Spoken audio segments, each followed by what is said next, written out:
Ini ang Digicast Negros X, ang top 10 nga balita sa Negros Island region, ang amo ni dulong sa inyo. Kagaring atong top story subong nga adlaw, January 26, 2026. Masobra sa 40 ka mga balay sa Bacolod City nagkalasunog humaling sa weekend. Nigren sa nga kapitan sa nalunod nga barko malapit sa Scarborough Shoal, ginakabig nga baganihan. Tatlo ka mga mangingisda na rescue sa baybayon sa ginubaan sa Singaporean bulk carrier. Barangay Kagawad, patay sa shooting incident sa Banwa sa Murcia. Kag sa Good Vibes, si Kablon 4 back-to-back champion sa Dinagsa Festival samtang world record, buyag maangkon sang alkalde. Inatanan sa Digicast Negros X.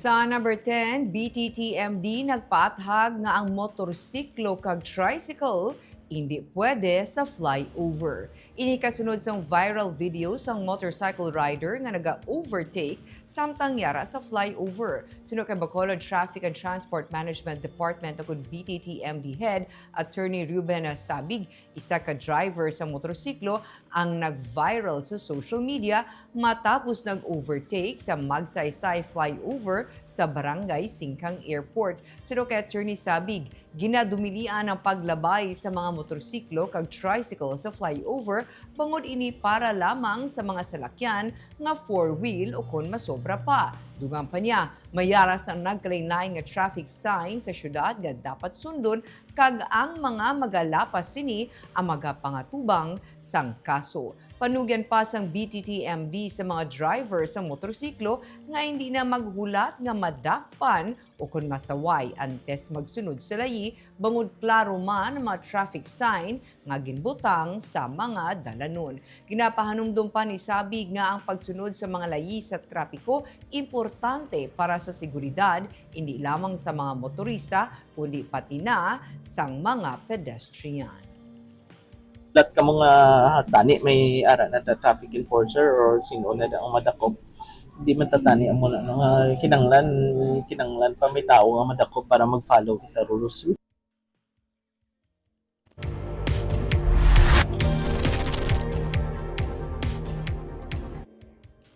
Sa number 9, 300 na ka mga barker ang nadakpan sa Bacolod City Legal Office.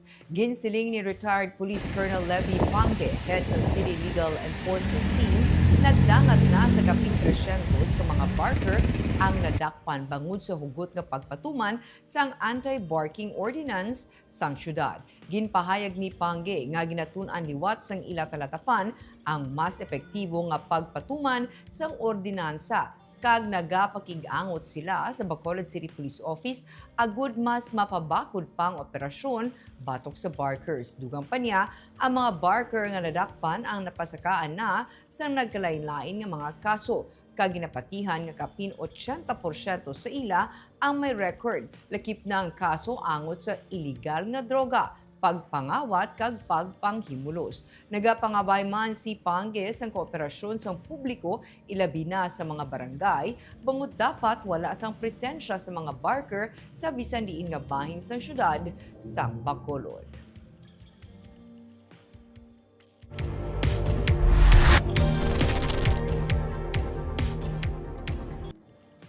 Sa number 8, Gov Lacson nagapanawagan sa national government nga magpatuman sa tikang angot sa pagsaka sa importation sang artificial sweeteners. Gobernador sa Negros Occidental nagapanawagan sa national government nga magpatuman sang tikang angot sa pagsaka sa importation sang sugar sweeteners.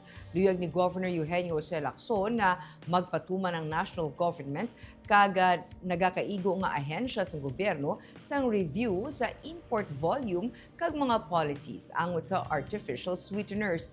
Base sa available nga import data, mayaras ang tayuyon nga pagsaka sa unregulated nga artificial sweeteners nga nagasulod sa pungsod. Sang 2021, yara ini sa 355,196 metric tons sang 2025, yara na ini sa 427,523 metric tons. Ini nga bagay nag-aapekto sa demand sa locally produced sugar. Nagapanawagan man ang gobernador sa pagpasiguro nga may yara sang proper classification. Hindi lamang ang bahin sa ekonomiya ginalantaw nga maapektuhan sang artificial sweeteners kundi pati na ang ikaayong lawas. Kaangay na lamang sang sucralose nga 600 times nga mas tamis sang sa natural sugar. Nagkakaangay lamang nga mapahibalo mga konsumidor paagi sa accurate labeling. Panawagan man sa gobernador ang pagpabakod sa coordination sa mga economic kag health agencies. Sang Biyernes lamang nagpatuman sa public consultation ang Senate and House Committees on Agriculture para matalakay ang pagsarurot sang presyo sang kalamay. Wala labot sang importation, isa man sa ginatudlo ang pagsaka sa demand sa paggamit sang artificial sweeteners.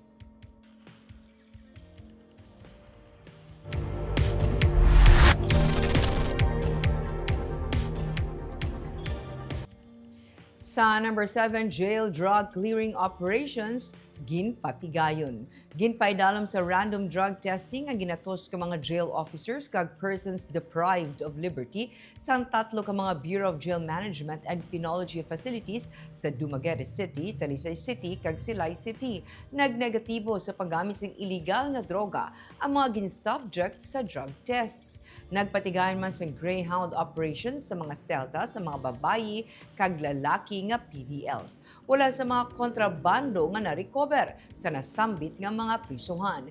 Kabayan ng drug test ka Greyhound sa jail drug clearing operations sa BJMP o ng Philippine Drug Enforcement Agency, Negros Island Region.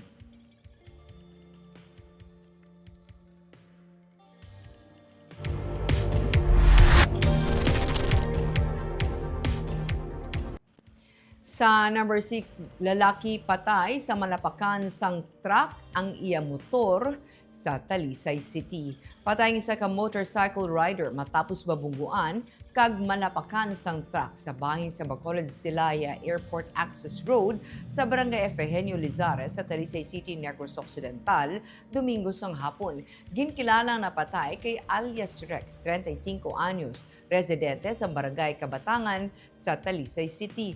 Nagwa sa traffic investigation nga pareho ginausoy sa motorsiklo kag sang Isuzu Giga truck ang Airport Access Road padulong sa direksyon sang Silay City.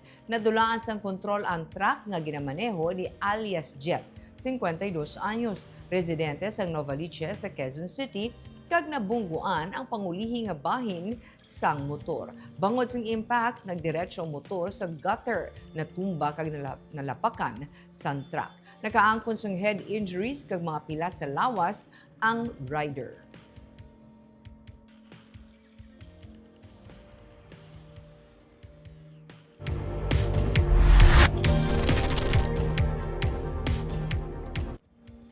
Sa number 5, kagawad patay sa shooting incident sa Murcia. Gintiro sang isa ka lalaking isa ka kagawad sang Barangay Santa Rosa sa Banwa sa Murcia pasado las 10 kainas ang aga. Dead on arrival sa ospital si alias Joe, 59 anyos, isa ka kagawad, residente sa Puruca Relocation sa Barangay Santa Rosa. Ginsiling ni Police Captain Honey Labaro, ang hepe sa Murcia PNP, gikan sa clean-up drive sa proper sa barangay ang biktima. Nagsakay siya sa motor sa isa niya kakaupod nga kagawad. Apang paglapot sa Purok Punsyan, nanaog sa motor ang biktima kag may nagpalapit sa iya nga lalaki kag siya ang gintiro sa ulo. Nalagyo ang gunman sakay sa motorsiklo nga ginamaneho sa wala pa makilalaan nga persona. Padayon karon ng investigasyon sang kapulisan agud mahibaluan ang motibo sa insidente.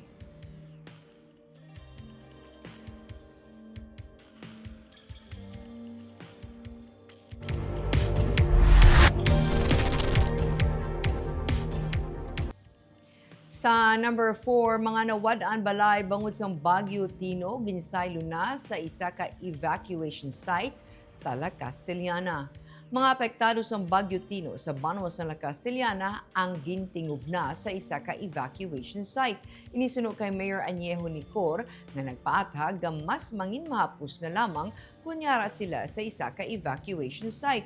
Ang mga nagtener santo sa mga eskwelahan ng ilan na nga ginpasaylo, labi na nga apektado naman ang face-to-face classes sa mga kabataan sa ginatineran nga eskwelahan. Duga pa ni Nicor, mas maayo nga sila ang mas secure. Suno kay Rimuel Laho, ang PIO sa Banwa, ang evacuation site na hamtang sa grounds sa Colegio de la Castellana. Sa tupad mismo sa Municipal Evacuation Center na pahamtang ang temporary shelter sa mga apektado sa Bagyo Tino. Suno kay Laho, tigayon na nasaylo ang tanan nga evacuees.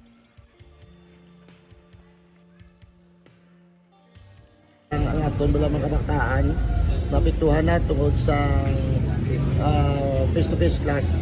So kami upod sa aton nga MDRMO, office kaya sa aton nga incident management team and our support sa aton sa Kanang Bayan, headed by our former Mayor, Vice Mayor May, among gintinuan ng pasaylo na.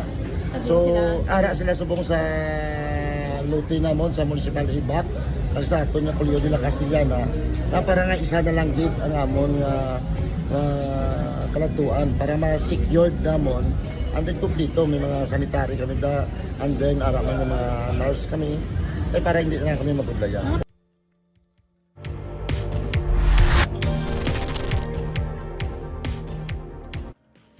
Sa number 3, tigayon nga na-rescue ang 3 ka mga mangingisda nga taga-Hinubaan sa Kalalauran matapos nga malabyan sang isa ka international vessel. Na-rescue sang MV Maud nga isa ka Singaporean flag bulk carrier samtang ini ang padulong sa Siocon, Zamboanga del Norte sadtong Enero 25 ang 3 ka mga mangingisda. Ginsiling ni Hinubaan na Mayor Daf Reliquias nga launa Lunes ang kaagahon na dulong na sa barangay Pulipapa ang Philippine Coast Guard ang 3 ka mga mangingisda. Luwas na sila sa peligro. Sa reports ng Coast Guard, duha man kaadlaw kag isa ka gabi nga nag-utaw-utaw ang 3 ka mga mangingisda matapos nga malunod ang ilang nga sakayan, ang MB Princess Hena. Sunod sa alkalde, tuman kasulog sang balod rason nga nagkulob ang sakayan. Hatagan ng 3 sa financial assistance nga tig 10,000 pesos kag mahimo food packs. Buligan man sila sa repair sang ilang nga sakayan. Ginakilala naman sang Coast Guard ang Humanitarian Act kag outstanding seamanship nga ginpakita sang staff o sang crew sang MV Maud sang ilang nga ginrescue ang 3 ka mga mangingisda.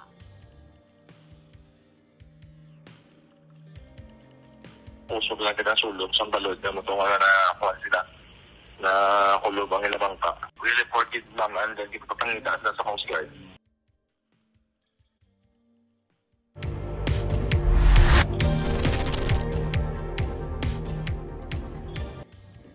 Sa number 2, nagrense nga kapitan sang nalunod nga barko malapit sa Scarborough Shoal, ginakabig nga baganihan.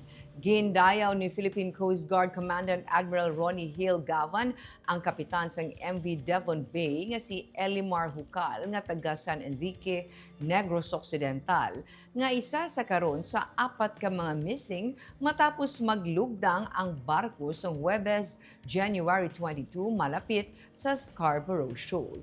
Para sa opisyal sa Philippine Coast Guard, nagpakita sang pagkabaganihan si Hucal kag wala niya ginpabayan ang iya nga mga kaupdanan bisan pa yara na sa peligro ang iya kabuhi. 21 ang sakay nga crew sang MV Devon Bay nga mga Pinoy kag duha sa ila taga Negros. 15 ang nakaluwas, duha na patay kag may 4 pa nga missing. Ang Thunderbugs Bacolod Motorcycle Club Incorporated kung sa diin miyembro si Hucal ang nagpabutyag sa suporta kag pangamuyo para sa iya. Para sa grupo ang iya ginpakita nga kaisog pagpamuno kag pagkabalaka sa iban, nagapakita sa matuntuod nga kahulugan sang brotherhood kag pagserbisyo kay ginpili niya ang iban nga tawo so sa iya kaugalingon gani hindi siya nila malipatan.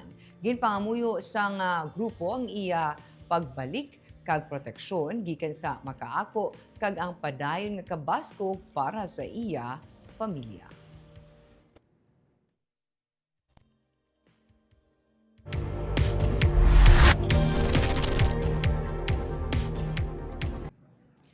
Kag sa number 1, masobra tanan sa 40 ka mga balay ang nagkalasunog sang weekend. May report si Romeo Subaldo. Sa highway pa lang sa Barangay Tangub sa Bacolod City, kita una nagapuog nga aso. Paglabot sa may reclamation area, nagdako na gid ang nagaitom nga aso nga ginapalid sang hangin. Bisan niya sa tabok sang creek ang nagakasunog nga mga balay, masako sa basahanay sang tubig sang mga pumuluyo sa ila nga mga atop. Isa sa mga nasunugan, ang ini nga babayi nga ginauluuluhan sang iya nga iloy kay napulo gid ka mga computers niya sa iya nga komputeran ang nagkalasunog. May nasalbar pa ka mga gamit, wala na. Ubos gid, wala gid bilin. Komputeran, ubos gid tanan yung kapulo computer.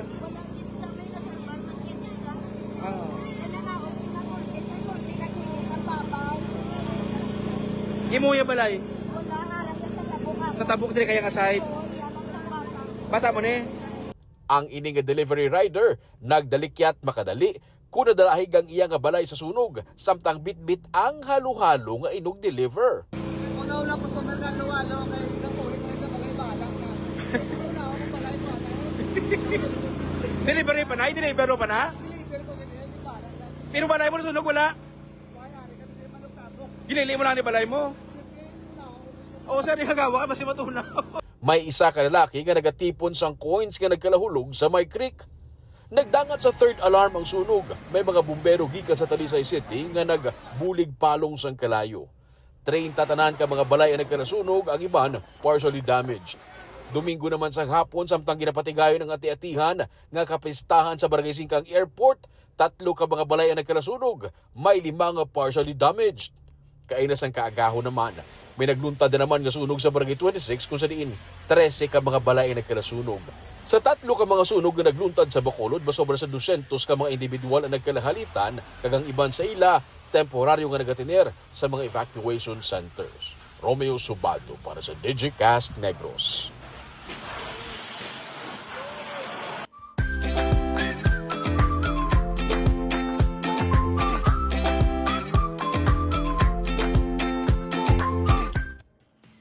Sa Good Vibes, si Cablon 4 back-to-back champions sa Dinagsa Festival. World record luyag maangkon sang alkalde. May report si Romeo Subaldo. Ginabulubanta yara sa 300,000 ang nakigbahin sa selebrasyon sa Dinagsa Festival sa Cadiz City sa Domingo nga adlaw. Ang iban sa mga bisita, hindi mga taga-Negros kagikan pa sa nagkalain-laing nga parte sa Pilipinas. Sunod sa kay Cadiz City Mayor Salvador Bading Escalante, kaya tuig, nagadamo ang nagadagsa nga bisita sa Dinagsa kag nagalaom siya nga next year. Makabig sila sa Guinness World Records bilang biggest paint party sa kalibutan.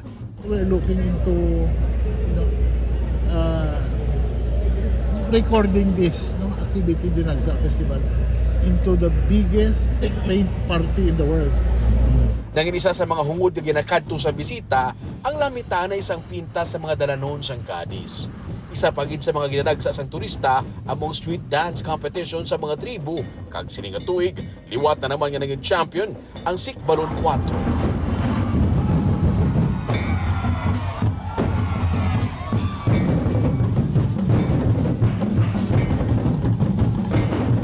Nakuha man sa among tribu ang Best in Performance, Best in Costume, Best in Sound Rhythm, Best in Choreography kag Most Disciplined.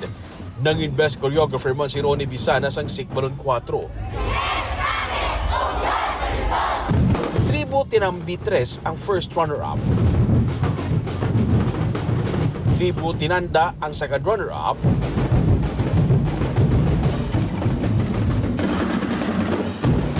Third runner-up naman ang tribo Bukad Burgos.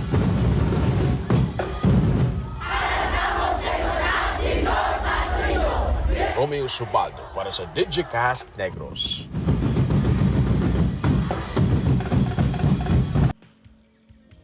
Kag kita naga-shoutout sa atong mga live viewers kay Ray Tuhaw Tinosan, maayong hapon Digicast Negros, NIR, kay Jocelyn Loquero, maayong hapon Digicast team, happy Monday, watching live in Hong Kong. Hi ma'am. Jessery Garucha Hevero, maayong hapon Ma'am Barbara. God bless everyone. Please shout out sa Barangay Saraet, Himamaylan. Hello, good afternoon sa mga taga-Barangay Saraet, Himamaylan. Kagamaya ito ang top 10 stories of the day, tub-tub was. Ako si Barbara Mijares. Maayong hapon.